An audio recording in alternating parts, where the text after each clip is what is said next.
Hello મિત્રો, good morning. કેમ છો બધા મિત્રો? તો મિત્રો, તમે જે પાડી દેખી રહ્યા છો વિડીયોની અંદર, તે અમે અગાઉ 6 મહિના પહેલાં વેચાતી લાવેલી હતી.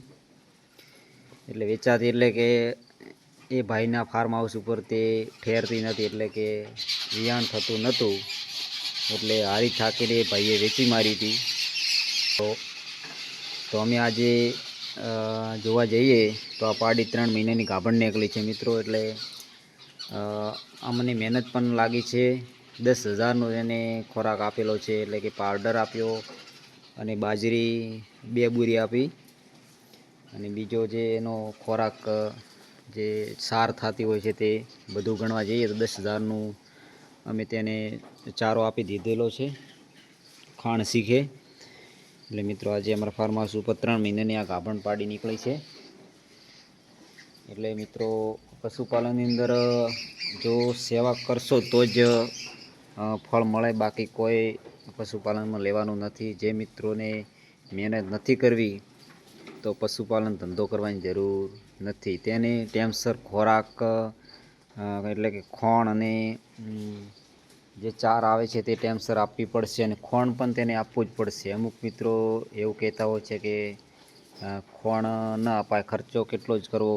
એટલે મિત્રો, ખર્ચો જેટલો કરશો એટલો જ ફાયદાકારક જ જોવા મળશે. એટલે અમે આની પાછળ ખર્ચો કર્યો, એટલે અમને આજે આ ફળ મળ્યું છે.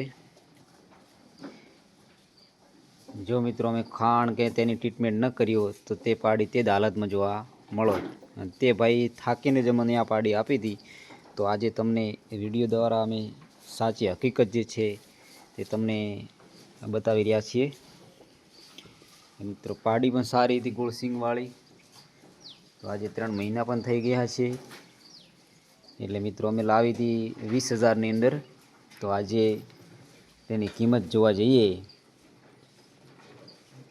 2-4 મહિના પછી એની કિંમત જોવા જઈએ તો 80,000 થી 90,000ની ભેંસ થઈ ગઈ. એટલે મિત્રો, મહેનત કરો, ખાલી રાખવા ખાતર ઢોર ન રાખો, તેની પાછળ ખર્ચો પણ કરવો પડે તો કરો, ચોક્કસ તેનું રિઝલ્ટ મેળવો એવી અમે આશા રાખીએ છીએ. મિત્રો, વિડીયો કેવો લાગ્યો લાઈક અને સબસ્ક્રાઈબ કરી દેજો. તમે પણ તમારા ફાર્મ હાઉસ ઉપર આવી પાડીઓ તૈયાર કરો અને સારી આવક મેળવો એવી આશા રાખીએ.